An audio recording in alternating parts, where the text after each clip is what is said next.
Aloha, and welcome to The Big Picture, the show where we highlight the voices behind Hawaii's growing film and TV scene.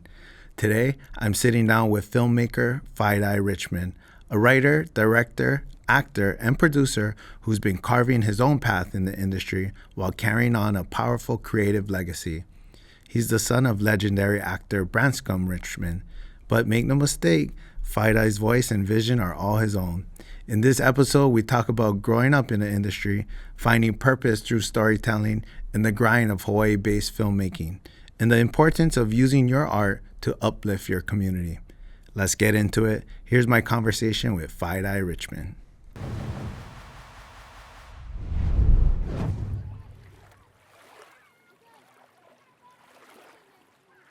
All right, welcome to the Big Picture Podcast.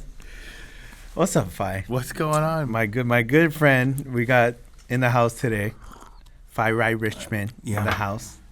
He's my longtime friend. Let's just start with that. But also, I'm going to read down this list of things that you are. Don't blush. Oh, boy. Okay? He's a director, a writer, a producer, an actor, a stunt performer, and you work locations. I pick up trash, too, whenever You're you need. a PA? Yeah. Yeah. So, been in the industry for a very long time. Thanks for coming. Yeah, thank you. Got my SAG card when I was 9 years old, and I've worked 5 SAG jobs since then, so that's my, I'm just kidding. You're still getting tons of residuals, I bet. Yeah. Hilariously laughable. No, you're in there on every show, at least one stunt every show. You know, thank God. Your brothers, bro. Yes. I love bro. Yeah, thank you. I see him in the gym now Yes. with his gloves on. Yeah. You knew I was going to say that, bro. Yeah. Sorry, I love you. And he's got a purse for those gloves. Absolutely. Yeah. Where else are you going to keep that? Terani. Yeah. He's actually my favorite. Don't tell bro. Yeah. Yeah.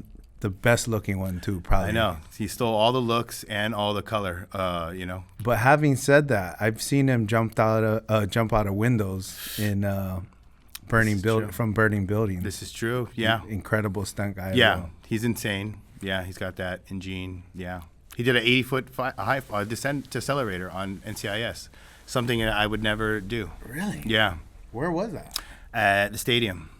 Dang. Yeah. Into 4 feet of pads from 80 feet on a string. He's crazy. Yeah. You know what though? You guys come from a bloodline of stunt performers. We do. Yeah. Yeah. So we'll talk about that. How you got into the industry, and we can't talk about that without, I would say, starting from your dad. But was your grandpa in the industry? Yeah. So we have been in the industry for over 75 years. My grandfather was a very talented musical performer, played guitar, singer, drums, everything. And he was in a movie called Mutiny on the Bounty with Marlon Brando in Tahiti. They shot half the movie in Tahiti, then they shot the rest of it, I believe, at MGM Studios.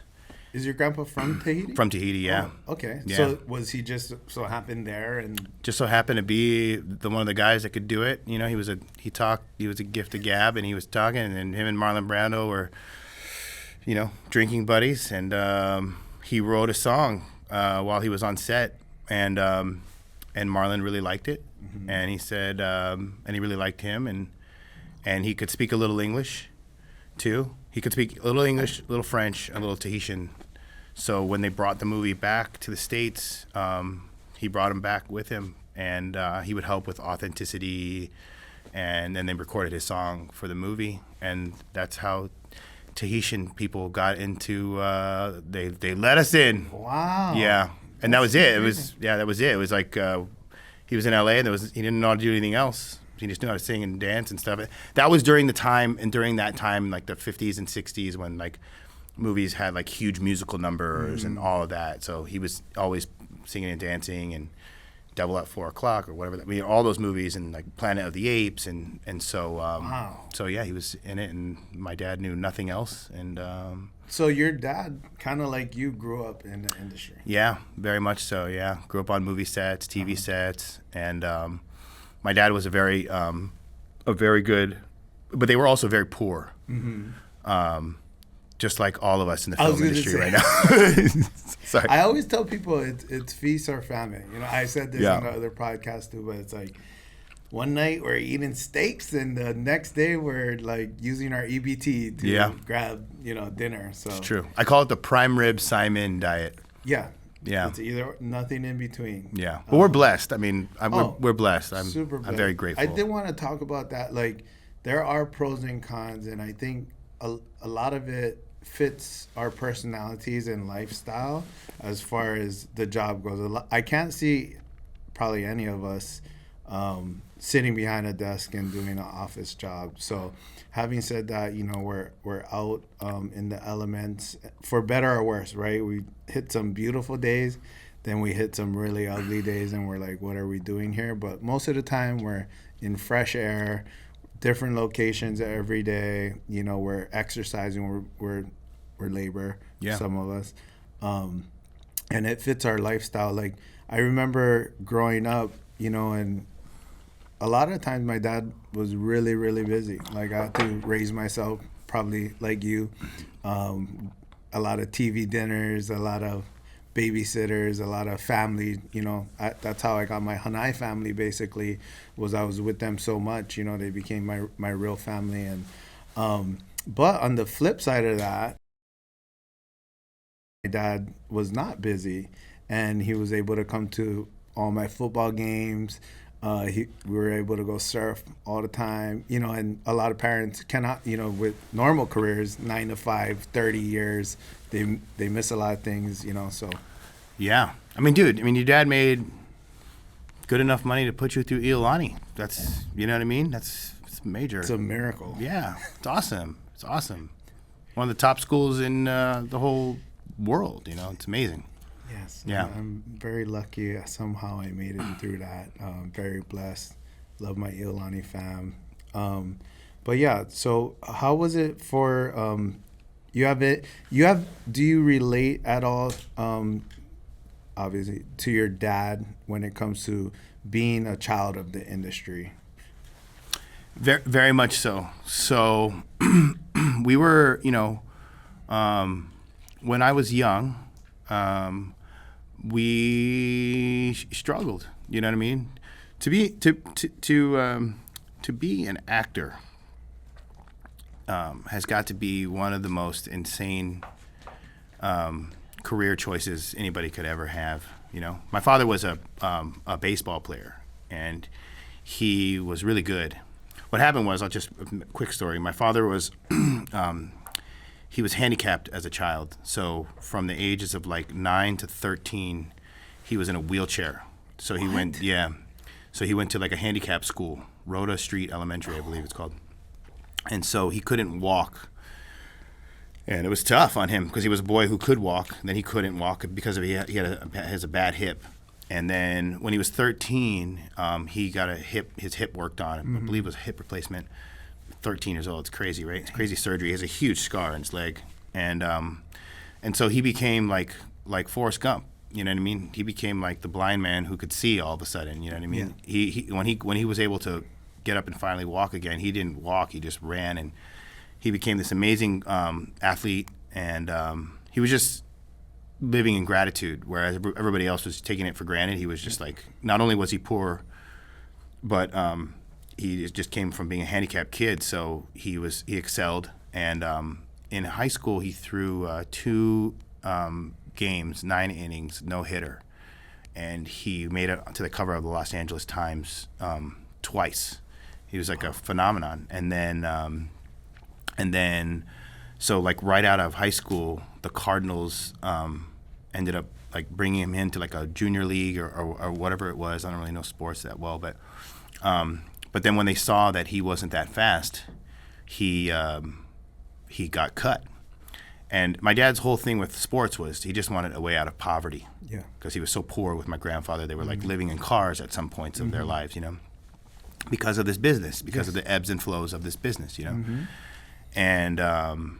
And so my dad was like, and then like almost simultaneously at the same time, my grandfather was sick. So when my dad was like, you know, in his late teens into his early 20s, my grandfather was sick. My dad had nobody to rely on. And so he was like, I'm going to give this acting thing a try. And so he started doing extra work, and then he started to try and get into stunts, and then he started doing stunts here and there, you know, and then he had children. He had my brother when he was really young. He had me when he was really young. And my dad was the kind of guy, he's already a charismatic guy, but he was the kind of guy where like the director would be like, okay, tell the stunt coordinator, hey, line up the 10 stunt guys that we have here, and each one of you say the line. And the line would be like, you know, give me the money or I'm gonna kill your wife. You know what I mean? Right. And my dad, where the rest of these guys were trying to like become famous actors or big time stunt guys, my dad was just like, I got a dying father at home and 2 kids. And so he was just outperforming them out of necessity. Yeah. So he would just like, when it came to his turn to say the line, he'd be like, give me that, you know what I mean? He would just like turn on, you know what I mean? He was like locked in. And so, but when we were young, he was just struggling, you know what I mean? And my grandfather died when he was 22, and my biological mother like left him, and that's a whole other story.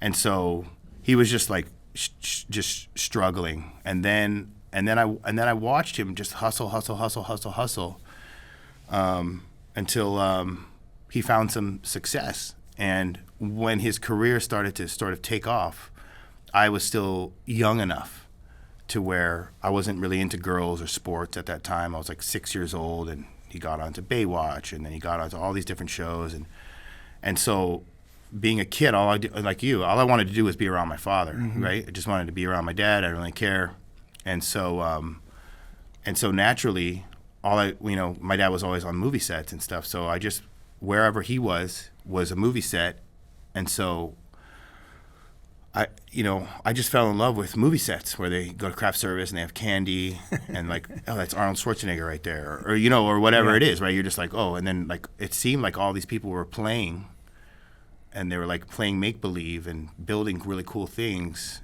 and there was like, it's just like this artist.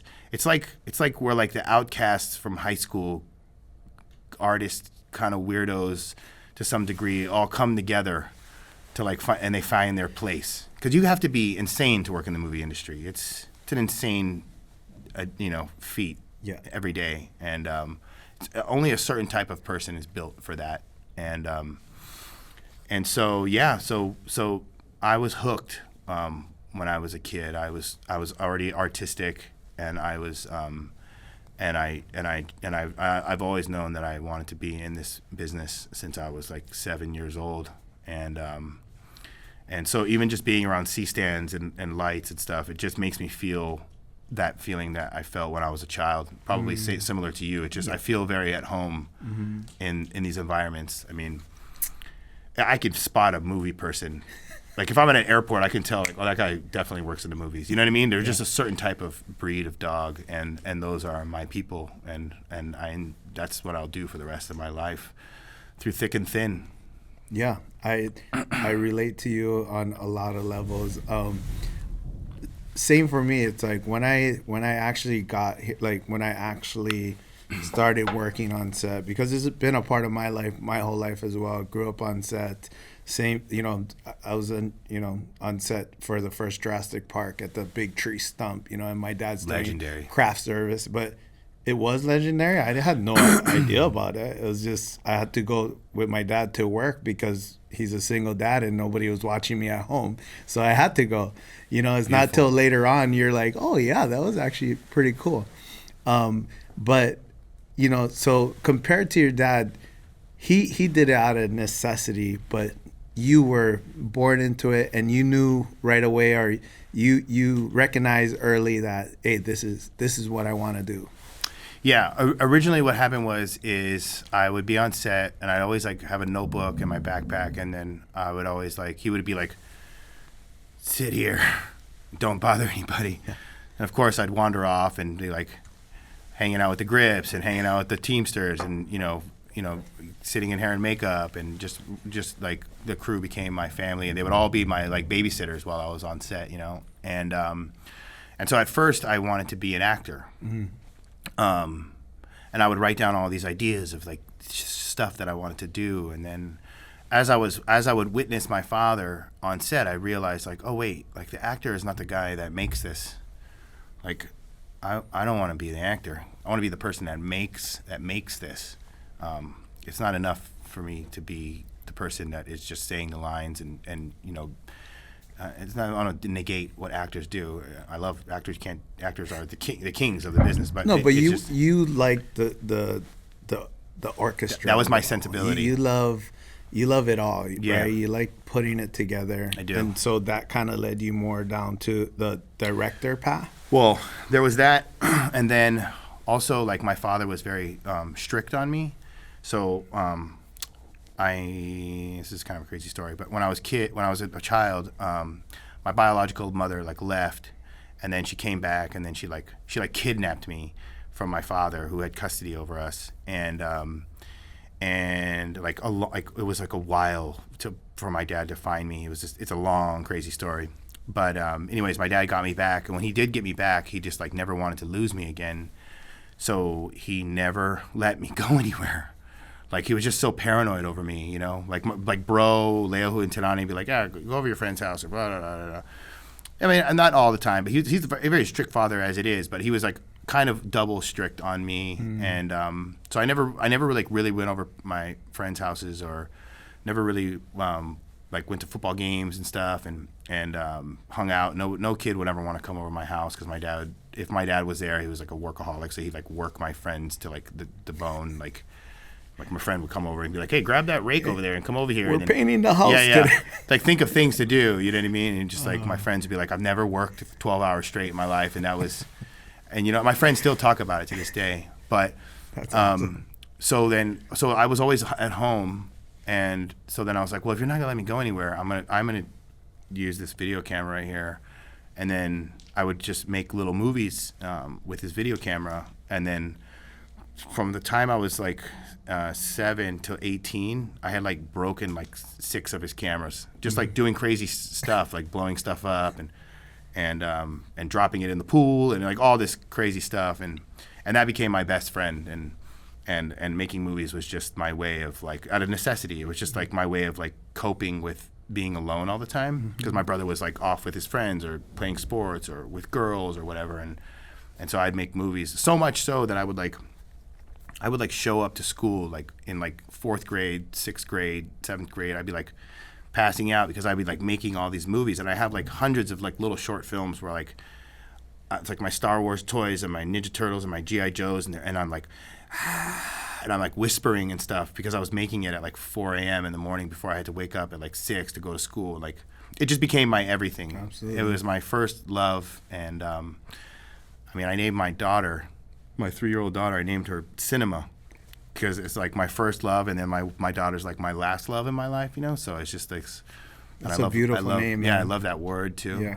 But so movies have just been my life. Anybody that knows me, even from my childhood, I mean, it says in my yearbook, 6th grade to my senior year, it's like, I'm going to be the biggest director in Hollywood. Like, that was just my thing, you know what I mean? That was just like my goal the whole way. Oh yeah, and that, my perspective of you has always been that from the beginning of time. Is I knew you always had that in you, and just like your dad's hustle and how much you put into it, trying to make a living and trying to be an actor, I see that inside of you, and that every day you hustling, every day. And I think we talked about it before, is like, if you want to make it in this industry, you have to have that type of passion.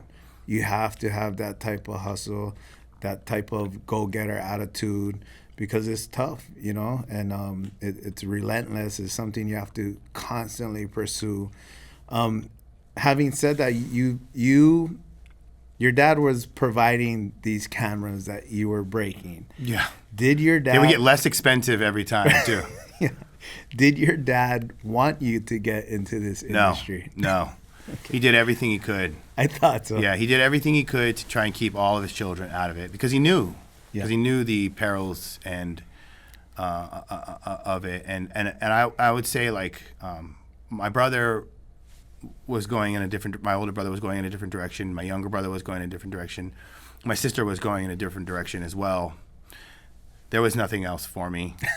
Like he knew like I was in like film camps. He knew there was no getting me away from this. So he actually was super supportive of it, and he would like put me in like summer camp, like film camps, and get me the new camera every time it broke. And then he got me my first like editing system, and he was super supportive of it, and I'm forever grateful. And my mom as well, and yeah, I mean, it's honestly, movies have saved my life, because I took a detour for some years. I was on that detour. Yep. At some point. Yeah. But movies actually were the thing that like saved my life, because I was going down a dark path, and I like, there were times where I was just like, I didn't want to live anymore. You know what I mean? I was like, I was drinking heavily and going down, that dark road. But I would be like, but then the new Darren Aronofsky movie comes out in 2 months. Like, I gotta stay on this planet for that. The new Spielberg movie, the new, Paul Thomas Anderson movie, the new, you know what I mean? Like, movies just were like my North Star all the time, and it really like kept me alive. And so for me,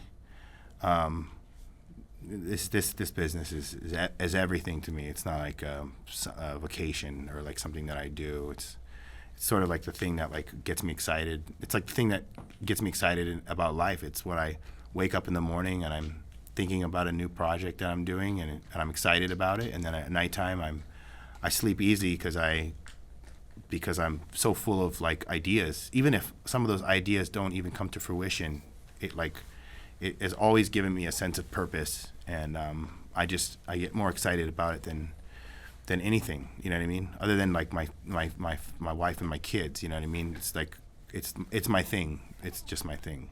I get it, man, and it's having that passion for something.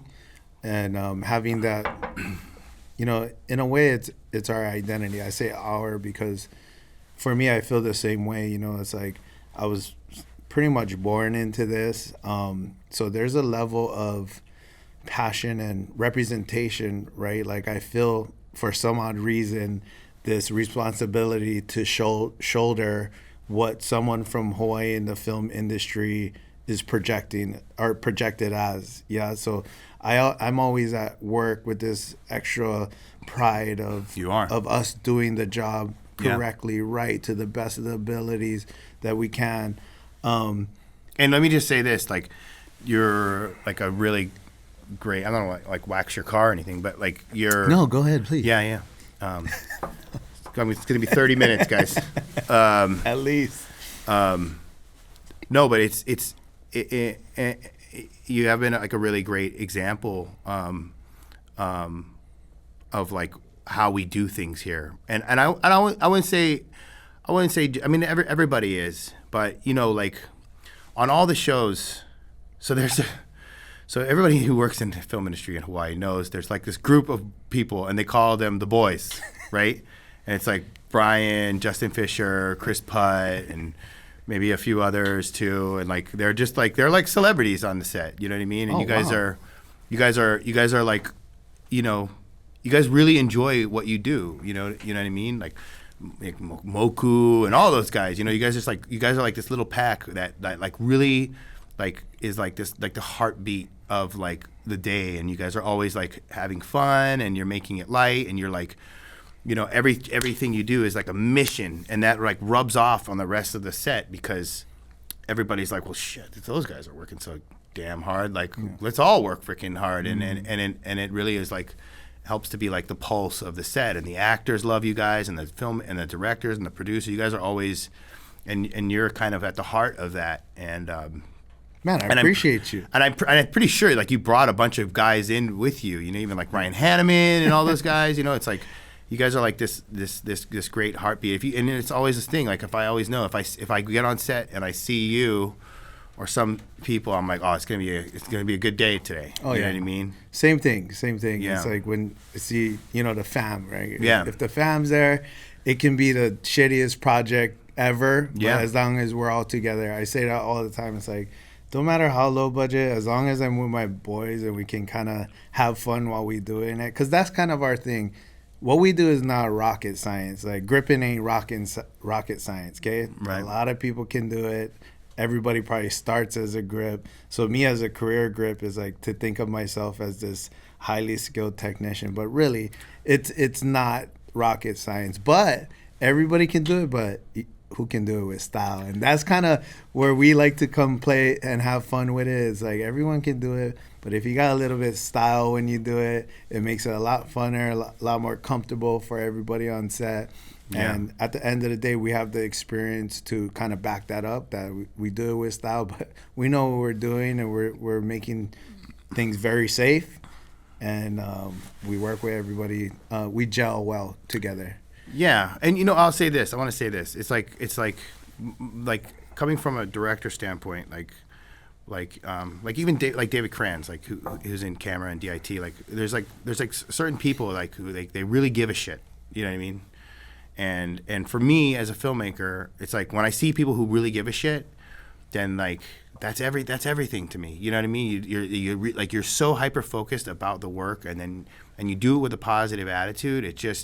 It's infectious, and it makes the days go by very quickly. And I'll say this as a whole, as a collective, like the Hawaii crews are as they're like at the tippy top of the crews of the world, right? Because they have to work in these insane elements, right? Like you got mainland people that come over here, even where people come from other countries, and like they're like, damn, I can't even deal with this heat, or I can't even deal with this humidity, or like trudging through the jungle in the mud, in the rain, or on the side of cliffs while it's windy, or the waves are crashing, you know what I mean? Or on the beach, trudging through the sand like all day long. Like nobody can do it as good as the Hawaii people do it. And I don't say that as not my opinion.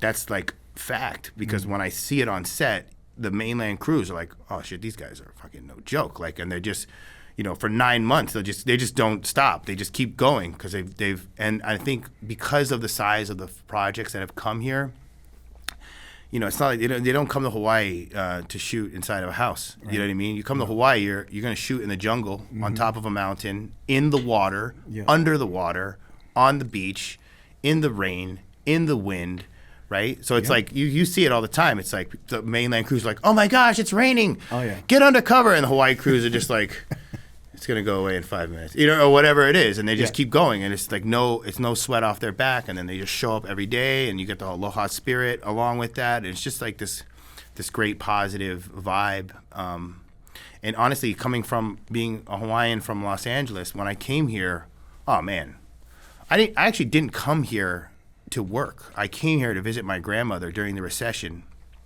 See, this is what I want to talk about. Yes, too. let's talk about it. I have been through this multiple times in my life. As in what we're going through right now as a business, right? As this like sort of shifting landscape, right? Mm-hmm. Like the reason that I came to Hawaii was because my whole family's here. The only reason that I lived in Los Angeles is because my father worked in the film industry and my grandfather. But all of my mom's, all of her Maui, siblings. right?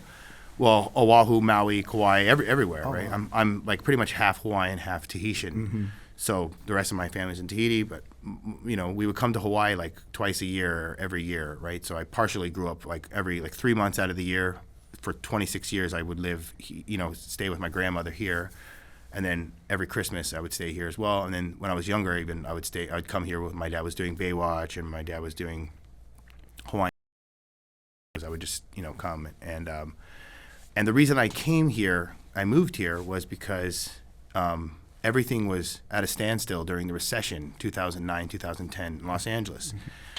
Previous to that, the business, because of tax incentives and all that, everybody was moving out of Los Angeles. So like huge stunt coordinators, huge, directors of photography and grips and electricians and camera assistants and all these people. They were all moving to, at the time it was New Orleans, right? And then New Mexico. So like all these big time people, I won't name anybody's names, but all these big time guys were like, hey, I think I'm going to go to New Mexico. They're kind of, something's going on over there right now. Oh, we're going to go to New Orleans.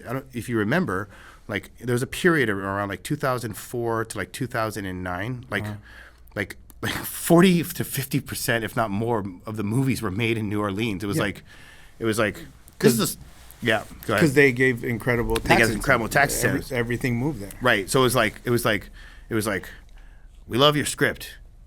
Can it be in New Orleans though? Yeah. Right. Yeah. And they're like, yes. And they're like, if it wasn't in New Orleans, if they couldn't make the narrative fit to New Orleans, it would just like shoot New Orleans for like, New York or Los Angeles. But you're like, you look at the movie and you're like, there's moss in that tree right there. There's no moss in trees in Los Angeles. You know what I mean? And like, you would just know this. And so I came to Hawaii to visit my grandma, my tutu Alice, just because it was just at a standstill over there. And I saw the film commissioner at the time, the Maui film commissioner. Her name was Benita Brazier, who is a script supervisor, who made a great film commissioner because she was a frontline worker. Beautiful.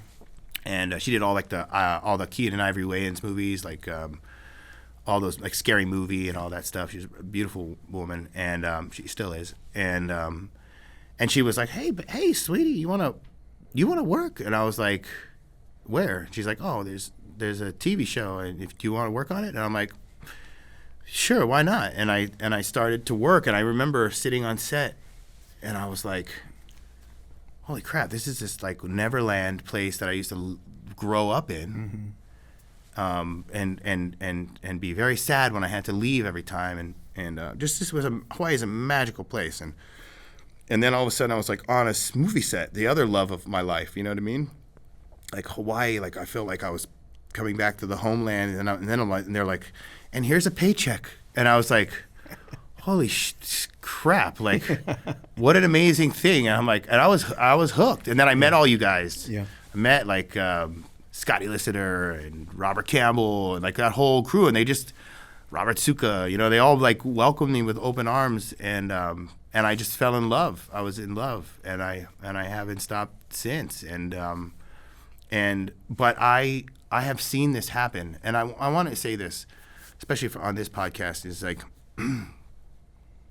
at the time when I was living in Los Angeles, my father was seeing the writing on the wall a little bit because of his agents and because of, my dad had been in the business for 50 years, right? So he's just seen it. And then on top of that, he watched his father, right? And so I never thought, I don't think anybody ever thought that that where Hollywood filmmaking was created, right? Because the Germans invented it, right? And then the Jewish people figured out, oh, we can like make movie stars, and then we can make movies, and then we can capitalize on this, and then we can outsource it to the, and spread it around the world, and not outsource, but like making moving pictures as a business of entertainment, which they made hugely popular. It became part of culture, and Hollywood became Hollywood. Nobody ever thought that there was any chance that it would leave the Mecca of where it was created. Nobody. No. Nobody could have ever foreseen that. And it did. And nobody would have ever thought that it would never be the same again. They were like, well, we're in a lull right now. It's going to come back. Bro, I know a handful of people that are working in Los Angeles right now, but for the most part, most of the studios are empty, and most everybody is either left. Some people are doing different things, and the ones that have stayed are struggling to survive. I know people that have lost homes. I know people that have gotten divorces over this. I know people that have like lost their identity, right, over this, and they're trying to figure it out. And so, and I say this with great sincerity, that in the state of Hawaii, if there are certain politicians or certain people in the state, city, and county or even the public that thinks, oh, well, once we get over this season of this lull, it'll come back. They're always going to come to Hawaii. The Jurassic Worlds and the King Kongs and the battleships and the Hawaii Five-Os and the Magnum PIs, they'll come back. I'm just telling you from personal experience, for somebody who went through it, who came from the mecca of Hollywood itself. I don't want to be doomsday or anything, but it could never return to where it was. No, I think it's important that you give that honest opinion. I think a lot of people are either afraid or don't get that opportunity to tell the general public or people in these positions that are able to make some changes that could bring work back here and work here, that if they're not hearing these stories of, I'm losing my career, like I was born into this, I put all my passion, I represented Hawaii to the best of my ability at the front lines in an industry that I thought I could make a career, and unfortunately I did invest everything of me into it. And so when that goes away, my career goes away, my livelihood goes away, the investments in me, whether it was schooling, other people training me, programs that we've joined that made us better for our career, all that goes out the window, and you get a bunch of people trying to pivot, and it's a hard pivot for a lot of people like us.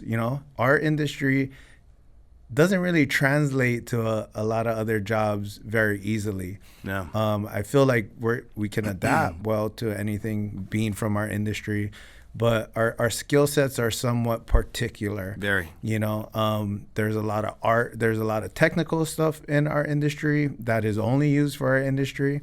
And then there's artistic value to people in our industry that sometimes has a hard time translating to other jobs. So we get kind of cornered. And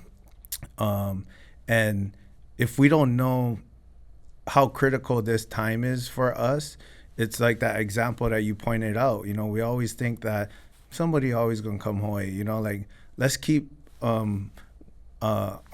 tax credits where we're at. We don't have to change that. We don't have to becoming competitive in that. Hawaii will sell itself. And yes, everything that we're doing, I'm going to say, Hawaii is the selling point. It is. People come here because they want to shoot here because of Hawaii. And that's great. But the way this industry is going with the technology, with the money being saved for the incentives that these states are getting, they're creating our look. They're creating our story. They're creating their narrative of our culture. So it has the bigger picture of the damage that is actually doing, of not trying to keep up with this race, with this industry investment, because at the end of the day, it is an investment that the state basically has to make to keep our industry going here. And it is very critical. I know a lot of people, they're applying for jobs. They're out of EBT. They ran out of EBT. They ran out of health care. They've had to sell their house. It's real life. It's what's really going on right now. And I think you see a lot of people very passionate for the first time, even maybe because we have been stringing up a pretty decent career. I think for the first time, it's like you see how passionate people are about speaking to the support of our industry. It's really sad, actually, that a guy like you, I'll say, like who worked his whole adult life, honing his craft, working his tail off. I mean, we work in the film industry. We don't know how to work an 8-hour day. You know what I mean? We only know how to work 12 to 16-hour day in extreme conditions. You know what I mean? And with extreme pressure. So putting a person like that in a normal job, not a normal job, I wouldn't say anything, I'm just saying in a different job, man, we're not built for that. We're built to go to war, you know, to make art. You know, it's just very specific, you know. We're not like military or anything, but we work in a military fashion. Yeah, we do. And it's sad that the system failed us. The system failed you. You know, you work so hard to get to a point, and you've given it your all. You've given the system your life, and then the system just spit you out and you know, and there's a lot of variables to this. You know, it's not, you can't just blame like one thing. You know, it was this whole situation that we find ourselves in, which I can kind of elaborate on. You know, the Hollywood system right now is in a crisis state right now, as far as films and television shows and other projects being filmed in America, right? Right. And namely here in Hawaii. This right? is a national problem This we're is a federal, encountering right now. Yeah, this is a federal issue.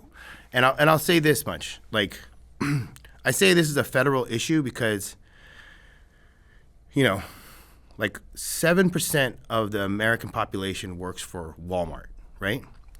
Wow. But you don't ever see Walmart on the front page news, right? Barely, unless there's a scandal or something, right? Less than like a percentage probably works for the film and television industry. But that's all you hear about in the news. All you hear about is Dwayne Johnson, Zendaya, blah blah. You know, all you hear. That's America's number one export is pop culture, right? We controlled it forever. We still somewhat do. I mean, everywhere you go in the world, somebody's drinking a Coke with Levi's jeans, listening to Taylor Swift, watching a Dwayne Johnson movie, right? That's just how it is. But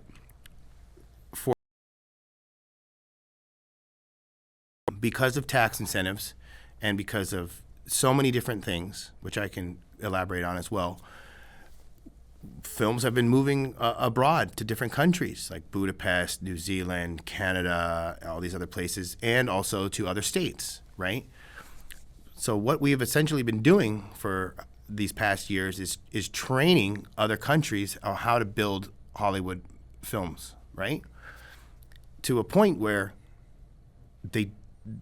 we've trained them so well. I mean, even China, right? I know a lot of stunt coordinators who do a lot of movies in China and in India, right? And they've learned everything they needed to know. And then it's like the art of war, you know what I mean? And now they don't need us, right? And it's a federal problem. It's an American problem because if we keep making movies and television shows and other art forms in the moving picture medium, not in the United States, then that will slowly or quickly we will not control or not have influence and basically our number one export will not be pop culture anymore. We will, as a country, we will lose our identity in that space because they won't be watching our movies anymore, and they won't. I mean, already a lot of things are happening right now where they're not watching our movies, but that's a political thing. But it's true, and so I think, you know, we as a country really need to pay great attention to that, and especially when we narrow it down to us here in Hawaii, we especially need to pay a lot of attention to that because, you know, think about Hawaii and the relationship between the state of Hawaii and film and TV, right? Film and TV is for the last 50 years, it's a big part of what we do here, right?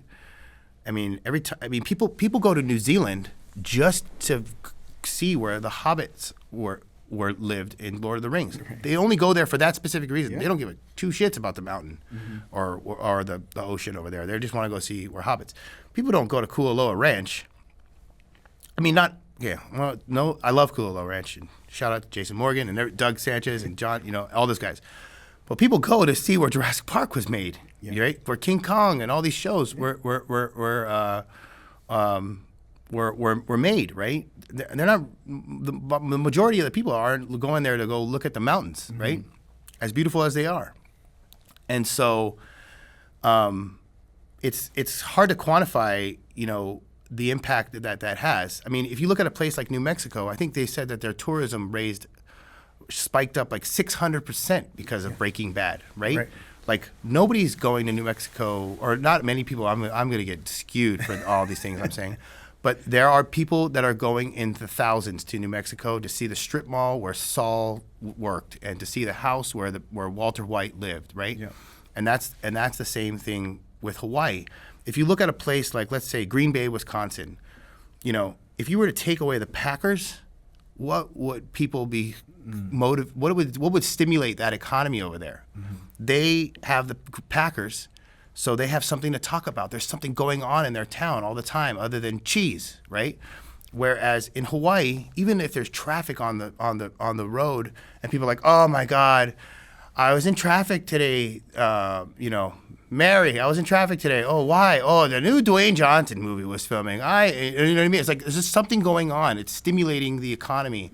And trust me, man, I'm from Los Angeles. Like when the movie business basically like got up and left Los Angeles, like all my friends who worked in like retail and like the restaurants and like, the valets at the hotels and like they all took a huge hit. Like it was bad for everyone because there was that big influx of cash flow that was flowing around the community was now gone. Right. And so I'm not saying that filmmaking and movies and television is our sport here. We don't have a national team over here, but it is a big part of the culture here and what's going on. And the public even, I mean, obviously the state and the cities and the counties they're going to feel the hit when that money leaves. But also it's like, you could have people are going to come to Hawaii regardless, but you could have a commercial that says come to Hawaii and come to the beaches or whatever. You can play that commercial and people will probably come because of that commercial, but you show a show like Hawaii Five-0 or a show that like Wrecking Crew that's about to come out or all these other shows. It's like when you're sitting at home in Chicago and you're freezing and you're watching Hawaii Five-0, you're like, and it's being viewed by millions of people around the world or wherever it is, Germany or wherever it is. People, it's just part of their identity, and they're like, and you and I've been on set where we're filming in Waikiki, and there's like hundreds of people that we meet every day, and they're like, oh, like where are you from? Oh, we're from Germany. Oh, right on. What are you doing here? Like, we just came here because we watched Hawaii Five-0. Like that was the sole purpose.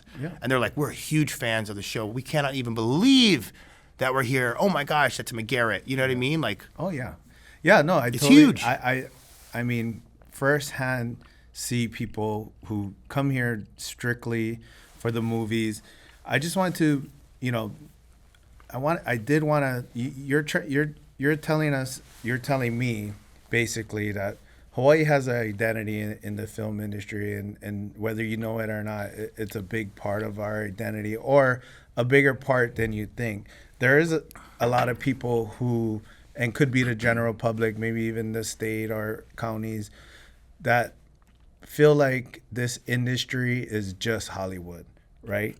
That when we talk about the Hawaii film industry, there's this connection in their head just hearing film industry, and then they're making a connection to Hollywood, the biggest film industry, and feeling like we don't want Hollywood here. We don't want to be like Hollywood. We don't really want to invest in this industry that would infiltrate us, but without them kind of realizing that there is a Hawaii film industry, there is a community of Hawaii filmmakers that are trying to make a living for it. So I feel like there is a little bit of a disconnect between Hollywood and Hawaii. And is there a difference between those two people? I don't know what I'm trying to ask. No, here, I mean, but what I'm trying to say is like, just like you're passionate about voicing your opinion of we got to be careful because Hawaii is a big the film industry is a part of Hawaii, and if we're not careful about that, we're gonna lose it, and we're all gonna feel it. Oh, we've lost it. It's lost. Now, I mean, I hate to be the guy that says that, but we lost it, right? I mean, we had a chance, and I know this has probably been said on this podcast, but I'll say it again. You know, Hawaii had a chance to tell, and I told this to Jason Momoa. So Jason Momoa made this TV show, Chief of War, comes out August 1st on Apple TV. Somebody was trying to. People have been trying to make the story of Hawaii, King Kamehameha, and all of that. People have been trying to make that story since like the 90s, right? I mean, probably before that even too. But like, you know, at one point, I think it was like Rob Cohen, the director of Fast and the Furious. He had that script, King Kamehameha. Then he couldn't get it off the ground.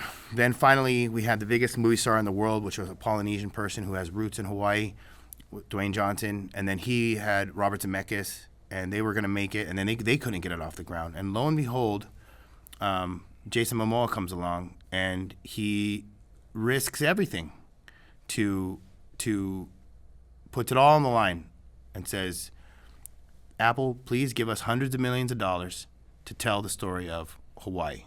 And only because of his success with shows like Sea, and obviously his stardom with movies like Aquaman and everything, was he able to pull that off. And Hawaii will be the great benefactor of that. But it was years of notice that he had his people had given Hawaii to try and make sure that they could shoot that show here. You know, it wasn't like, hey, I need a tax incentive next month. It was like it was years in advance for us to try and you know, I don't know. I can't name names, but apparently there wasn't a sense of urgency by some parties for that. And when it came around to the show actually going into production, which is always a miracle, we lost it. And 10% of it was shot here, and the rest was shot in Aotearoa, New Zealand. And so, I mean, the first time in history did we have the chance to tell our own story, and we lost that. And so, you know, with that said, you know, we lost Chief of War, right? We lost the story of Hawaii, right? Which is like, you know, if the Native Americans lost Dances with Wolves, or The Last of the Mohicans to Budapest, you know what I mean? And like they had non-Native Americans doing their part. I mean, obviously, and the Maori and all them, and I have mad respect and love for all of them, and there's all my brothers and sisters. I'm just saying, like, this was a story of specifically Hawaii, and we lost that, and then we just watched the dominoes fall, right, with NCIS and Magnum and other shows, you know, and then they come over here and film Moana for a couple weeks. It's done, and other shows of that sort, you know, and that's just, I mean, what a great tragedy. Yeah. You know what I mean? It's a tragedy, and so I'm grateful to everybody that rallied together at the Capitol the other day, and you know, for Angela Pratt and Robert Suka and Uncle Brian Kealana and all the other 400 people that showed up, like yourself, you know, to because this is like we're in a crisis situation, and obviously we are passionate about it because we are feeling it firsthand, but you're gonna feel it. Everybody else is gonna feel it when it's just dead here, and the only thing that's going on is tourism. You know what I mean? Which everybody else already has a problem with as it is. You know, it's like a necessary. I mean that evil. That's where I find it kind of crazy. It's almost like the same people who are against Hawaii film industry and the industry growing, and those influences, they hate tourism with a passion. You know, we all in a way hate tourism with a passion because we have to deal with everything that comes along with it, right? This huge footprint on the place that we were born and raised. And when you look at the film industry, yeah, we don't get as much income from tourism that has been invested in billions of dollars and, you know, cultivated. We didn't get that much attention to build what we have. And we don't compare with the numbers that we inject into the economy, but we're still up there. We're still up there in a significant industry with significant impact on our economy here. Having said that, we are a lot of locals, 80%, sometimes more, sometimes less, but there is a lot of local people making a living in this industry here. So that's the footprint. That's the footprint our industry has. Right. And along with that footprint is all the vendors that we affect, the small businesses, the houses that we're buying, everything that we're contributing to Hawaii as a whole. Right. But it's still something that's almost frowned upon or rejected maybe from the maybe general public or the state's view. I don't understand that. I feel like I have my own little nonprofit, Humble Hearts, right? I work alongside with a lot of other nonprofits. I think they don't see how these industries, which has donated thousands of meals from their productions to the less fortunate here in Hawaii, thousands of articles of clothing that costumes have donated directly to our communities in need, right? They've donated it to me, and I was able to go to Hinamalka Treatment Center, donate a bunch of boxes from Wrecking Crew, right? Costumes from Wrecking Crew. I was able to go to IHS, bring them a bunch of furniture, clothing. We're making impacts like that in our community that a lot of people don't see. You know, and this is CBS's, this is major studios, right? They're giving back to our community in a lot more ways than tourism is, you know? And so I feel like when you compare the footprint of industries, why wouldn't you want to cultivate an industry that leaves that type of footprint? You know, we work in an industry with fairly few people, you know, comparatively. We leave places, and because it is local people, whenever we're working at these places, this is our places. You know, we're treating them with respect. We're cleaning up after ourselves for the most part. Thank you, craft service, and locations. And we really do try our best, right? Wherever we go. And we're also educating as we do so. So the 20%, 30% of the crew who is coming from the mainland, we're intimately giving them the education of how to take care of our land, how to treat people in our land or any land, right? It's a level of respect that we operate with here. I think a lot of people come here with a different tune, with a different level threshold of respect for others. And I think they absorb our vibe, our aloha spirit, our respect for one another, and they start living that way. And when they start living that way, when they go back to wherever they're from, they're spreading that in their circles. So it's crazy. To me, we're making an impact not only here, but we're making an impact around the world from this industry. And I know that might be a stretch, but I've seen that with my own eyes, and I truly do believe that. Yeah, I mean, 100%, and just even to go, you know, to elaborate a little bit on that too. It's like, or to sort of like latch on to what I said before. You know, it's like Hawaii as a people have a chance at the bat at the world stage.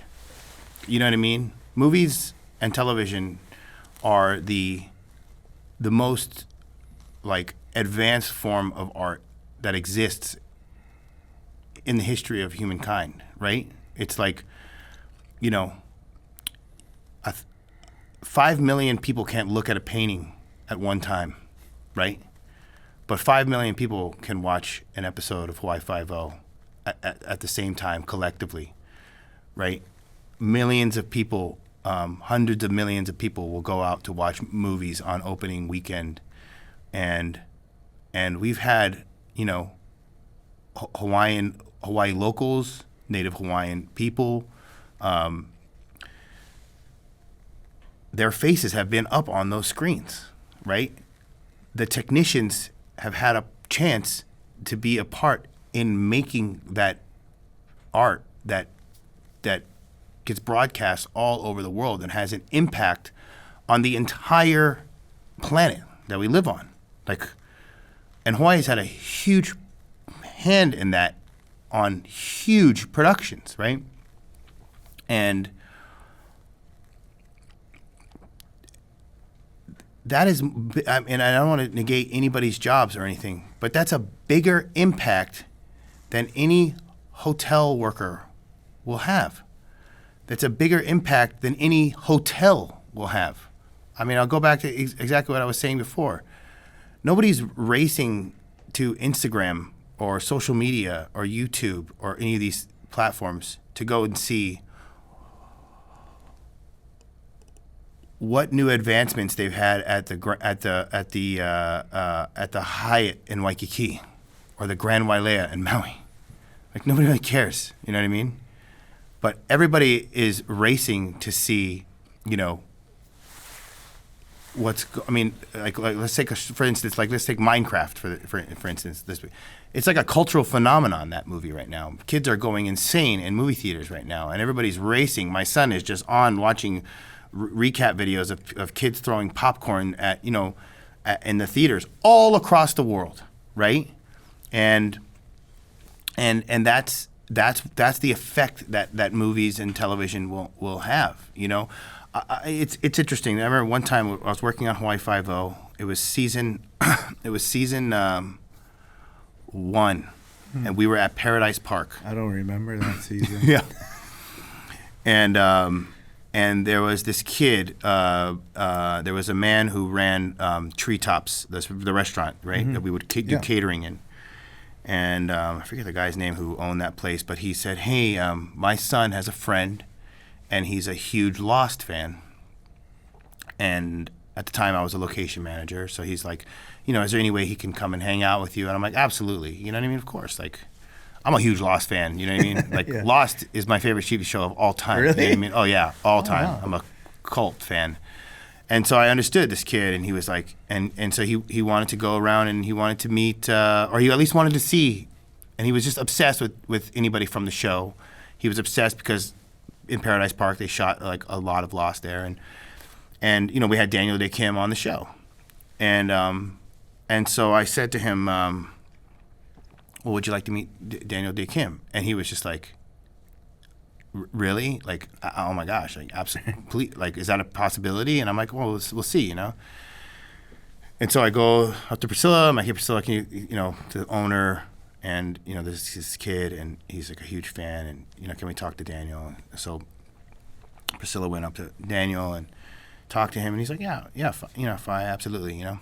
And so Daniel comes over, and the kid was like visibly shaking, right? He was like, he had lost his mind. His soul had left his body as Daniel was walking up, and I'm like looking at this kid like, is this kid gonna be okay, you know? And he goes up to, you know, and Daniel goes, "Hey, you know, what's your name? This and that, da da da." And the kid's like, "You know, my name is blah blah blah," and he shakes his hand, and his hand is like sweating, right? Yeah. And he's like shaking, you know, and now I'm kind of like, you know, we have security there. I think it was like Kepa or somebody, and I was just like making sure that this kid wasn't like crazy, you know.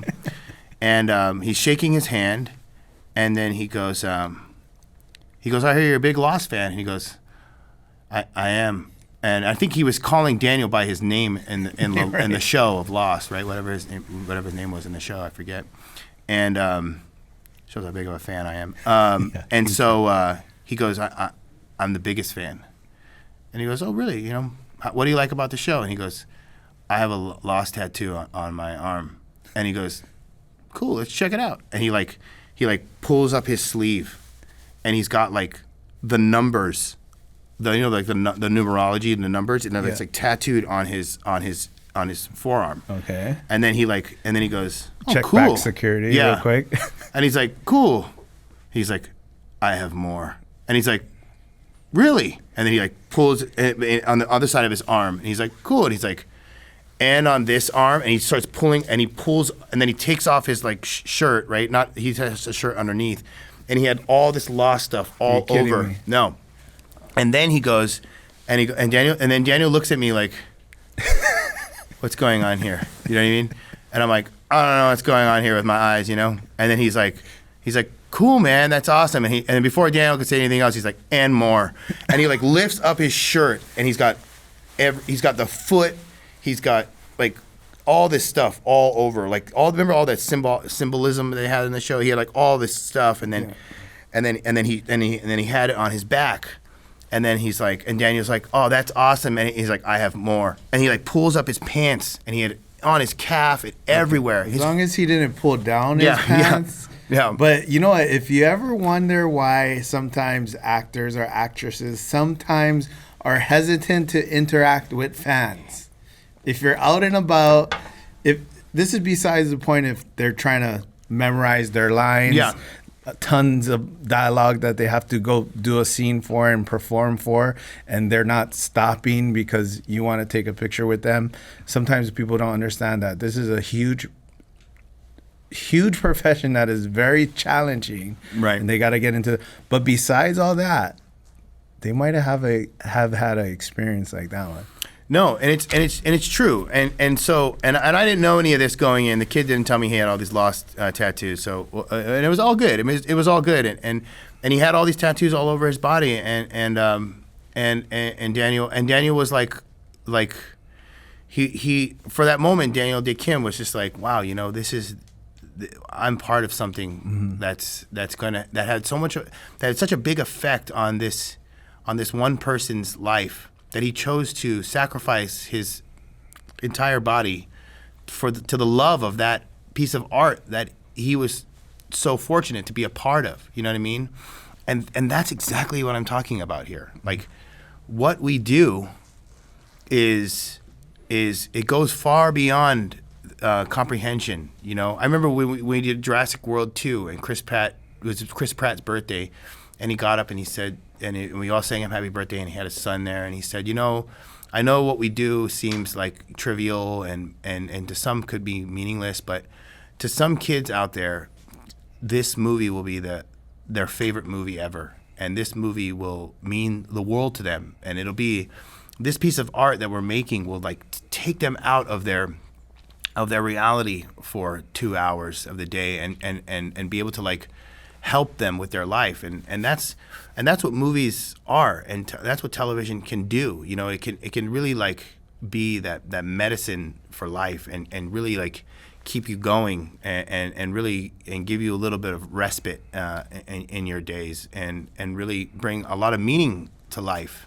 And here in Hawaii, we've had the great fortune to be a part of that, great legacy, and so that's just, once again, it's just a tragedy that that the system here and abroad is failing to recognize the importance of it. And you know what I mean? There's no kid in the world that has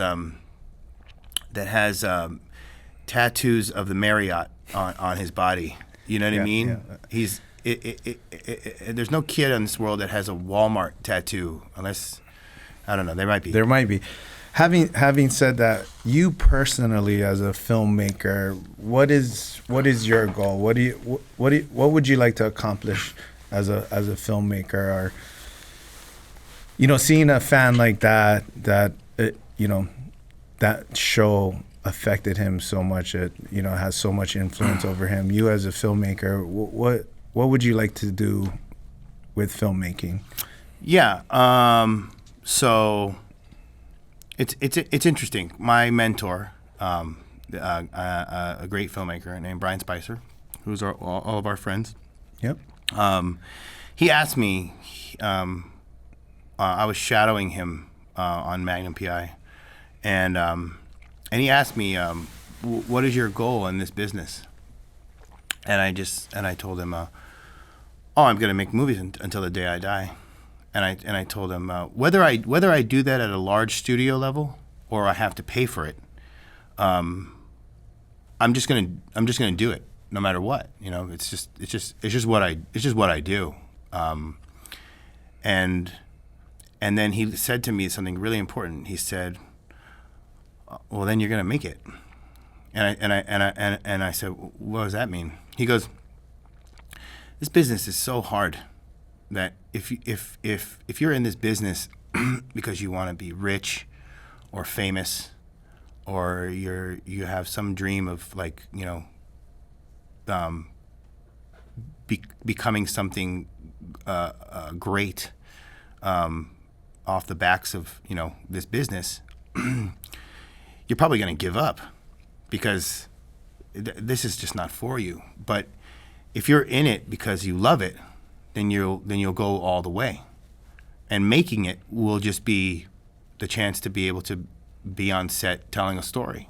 And I think that's really important because I don't, do we make good money in this industry? We do. We can when we work. Yeah. It's good. It's good when we can get it. But by and large, I know that we all are not in this business because of the money or the fame or the prestige that comes with it. You know what I mean? Maybe there are a few exceptions, but we're in it because we love it. We're lifers. You know what I mean? We love the challenge. We love to. There's no other art form. There's no other business like it in the world. There really isn't. Yeah. We work in a military fashion for very long, excruciating hours to make a piece of art. I know this because I have made projects for no money, and guys like you and David Kranz and an assortment of different people come out to help me. And when people ask me, "Oh, can you come out and help me?" I just go and I go and do it. I don't do it because we're making money that day. Yep. I do it because I fucking love this thing. Like I would die for this business. You know what I mean? And we are in the pursuit of art. It's like you get all these people in one place who have their own passions and interests, and they become masters of that specific craft. Then you take them all and you put them all together, and then you'd say, okay, here's the common goal, which is the screenplay, right? And this is what we're trying to achieve, right? And this is what we're working for. And then all these people come together and all their art forms coalesce perfectly in order to make one shot perfect, right? To make that one shot, which could be no more than 2 seconds sometimes, right?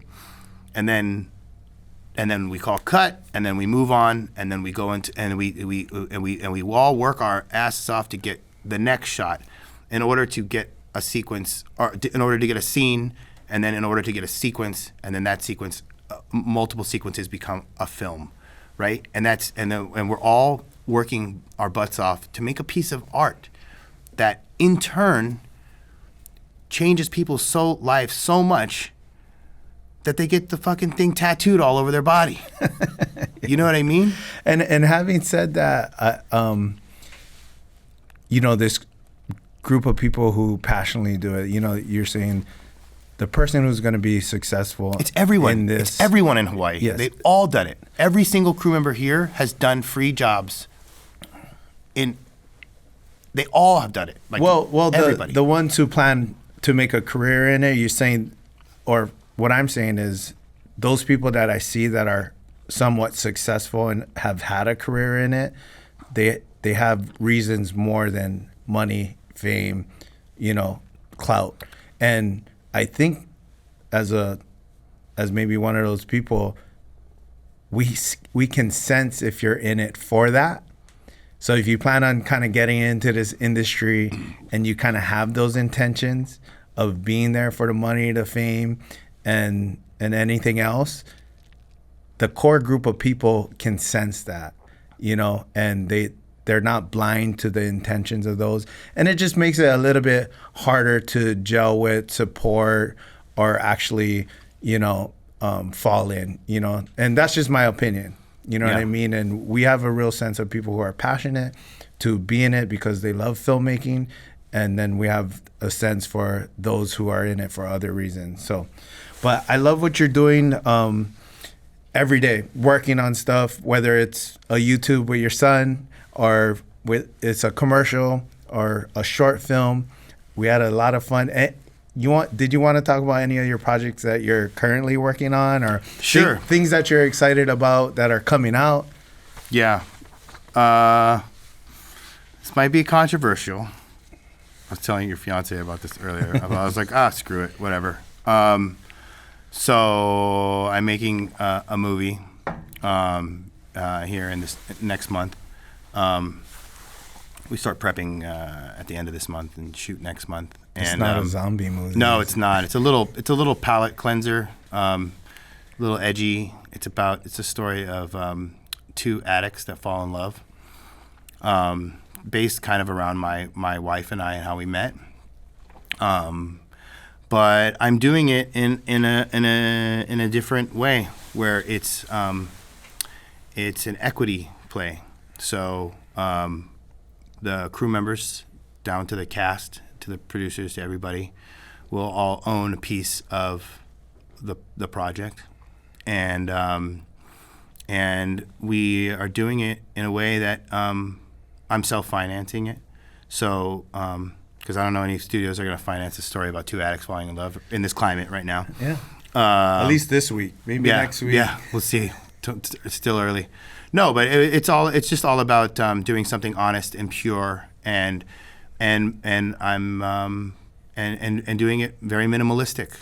So, I will be wearing very many hats, and a lot of the crew will be. I'm doing it with a very, very small crew, microbudget film, and I really want to show the world and people that we can tell quality stories that look just like regular movies that you see, in a different way.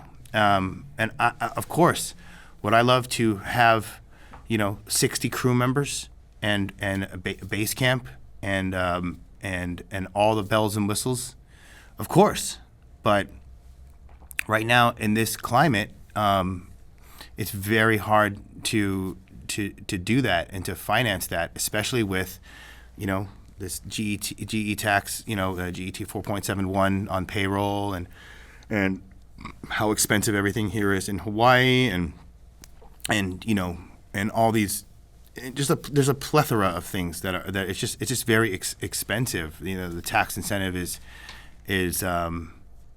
very tough. You know what I mean? It's like it's 27%, but then when you add the GET payroll tax, then it goes down to what's like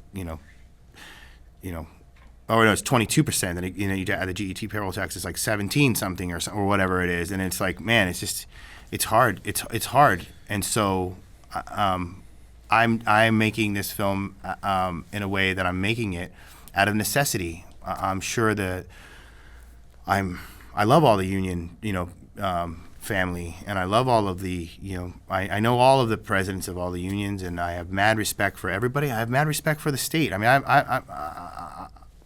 I'm very closely involved with all these talks with what's going on in the tax incentive and all that.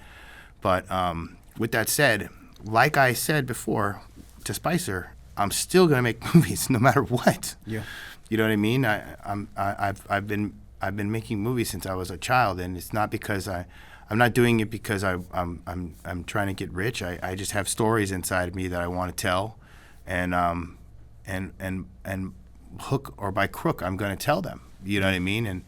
And that's just it. So that's what I'm doing next, and it's called G plus F Forever, and it's just basically a love story, and not unlike maybe I would say kind of like Honora. I think Honora, the film that won Best Picture, is a really great example that Hollywood obviously is looking at right now, but everybody should look at, right? Because it was like this little tiny movie took over the Oscars and showed Hollywood that they can beat them at their own game. You know what I mean?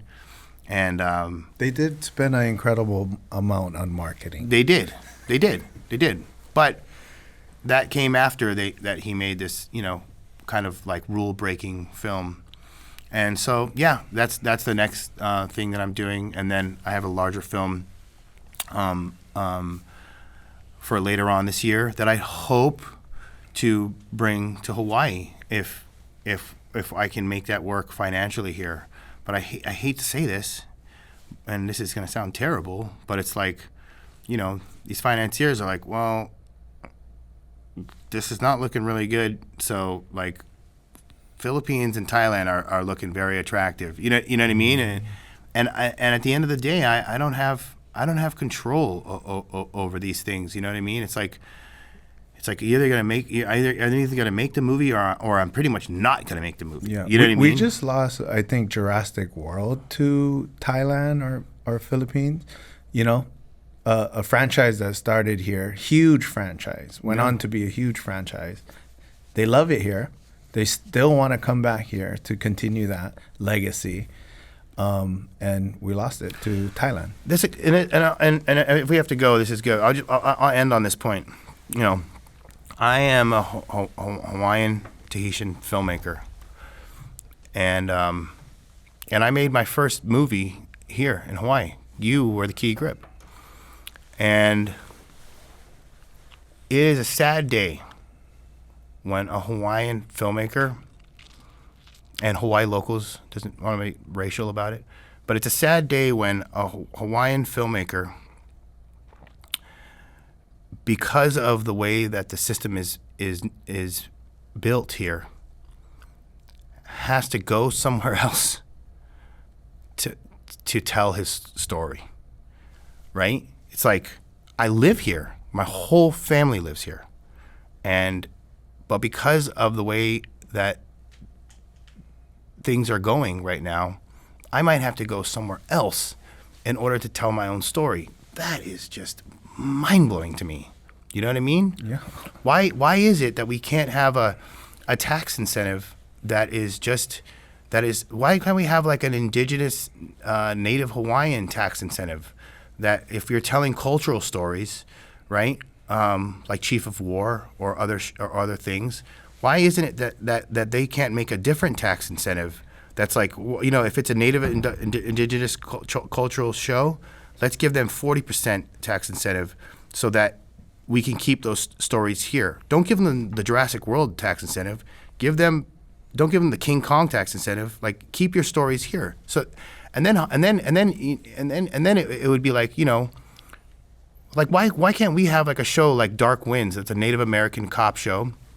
Like, why can't we have like a Dark Winds that's here, which is like with like Polynesians and made by all local people here? Like, why can't we just make that a Res Dogs, right, where like the whole cast and crew is Hawaii locals and Hawaiian people? You know what I mean? It's just like I don't understand that because that would be a way to perpetuate culture, to keep these stories alive, and to incentivize other Hollywood studio productions and other productions to go like, well, shucks, actually, why don't we change the narrative of this and make it more like, why don't we put some more of Hawaii in this project and add more Hawaiian people into this project? And so then, like, a Jurassic World has like Hawaii as a character, and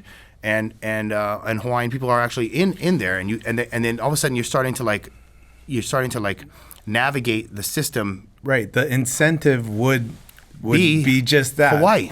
Yes, exactly. They would write to the incentive cost factor. They would. I love your passion. I totally share your passion about all those things and frustrations, and that's the reason for this platform, right? It's like we got to be able to, because I think there's a lot of people like you and I just trying to figure it out. Yeah. Why not? Why is this such a difficult thing to navigate? There's a lot of reasons why. There's a lot of perspectives that we have to account for. I think guys like you and I are willing to hear other people's perspective and really understand.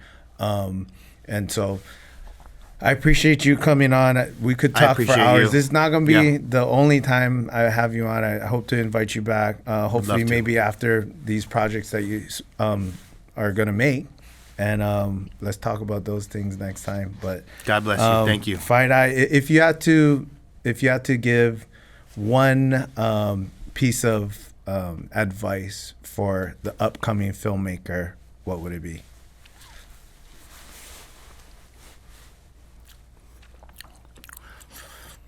My dad has this quote that he says. He has two quotes that he says. I'll say these two quotes. He says, when I got into this business, he said, "You want to hear the secret to this business?" I said, "Yeah." And he said, "This business has nothing to do with how talented you are. It has everything to do with who do I want to hang out with for 9 months of the year for 14 to 16 hours a day. And if in the 16th hour you still have a sense of humor, then you might make it in this business. Unfortunately, or fortunately, that's also the secret to life." And so, and that always stuck with me, you know what I mean? And that's something that in Hawaii, that's why I think the Hawaiian crews are tied with the best in the world, because there's just so much love on set and so much passion and so much talent and all of that together, and it's, aloha spirit is always there. And as we saw with the Maui wildfires, you know what I mean? Like we all came together and helped out before even like the government could help us, you know.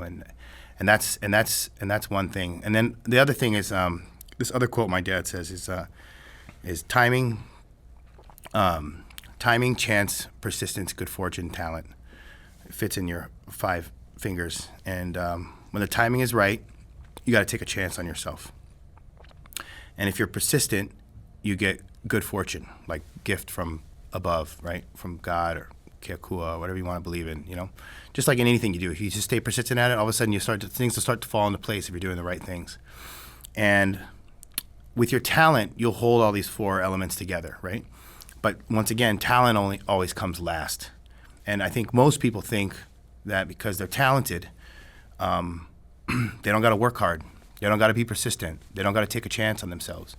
They don't got to take risks, and they don't have to have good timing. You know what I mean?